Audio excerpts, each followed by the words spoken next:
नमस्कार मित्रांनो, आपण आलो आहोत आज सिंधुदुर्ग तालुक्यातील या करंजवन धरणामध्ये. आणि या धरणाचं जर तुम्ही जर लेवल जर बघाल तर आता जवळजवळ 25% पाणी साठा आपल्याला साधारणतः आपल्याला दिसतंय. हे जर पाणी जर बघितलं या धरणातून मोठं धरण आहे पालखेड, या दिंडोरी तालुक्यातील पालखेड धरणामध्ये पाणी जातं आणि इथून पुढं अजून जायकवाडी धरणामध्ये शेवट या पाण्याचा होत असतो. घरात तसं बघायला गेलं तर खूप छान दिसतं आपल्याला. आणि तिथं पाहिलं पर्यटन वगैरे म्हणून असं काही दिसत नाही, परंतु आपण करायला पाहिजे. दिंडोरी तालुक्यात असा बराचसा भाग आहे तिथं पर्यटन क्षेत्र हे फार कमी प्रमाणात आहे. तरी ते क्षेत्र वाढायला पाहिजे आणि त्यामुळे हा जो कोकण परिसर आहे आपण म्हणतो, कोकण परिसर आपल्याला सुजलाम सुफलाम व्हायला वेळ लागणार नाही.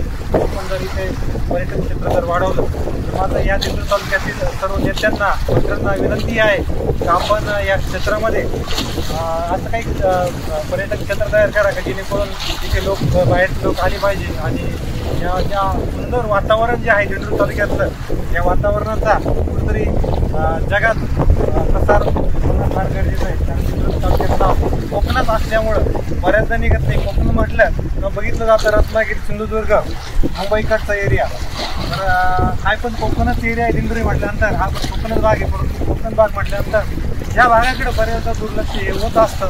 म्हणून मी दिंडोरी तालुक्यातील सर्व नेत्यांना विनंती आहे की त्यांनी कृपया आपल्या या दिंडोरी तालुक्यातील बरेचसे काही धरण आहे त्या धरणाचा थोडासा अजून विकास करून एक पर्यटन क्षेत्र म्हणून वाढवावं ही सर्वांना विनंती आहे. आणि हे बघू शकता तुम्ही या निसर्गात सौंदर्य आपल्या दिंडोरी तालुक्यातील. मला अभिमान वाटतो की मी दिंडोरी तालुक्यात जन्माला आलेलो आहे आणि दिंडोरी तालुक्यातलं सौंदर्य तुम्ही आमच्या कॅमेऱ्यात बघू शकता.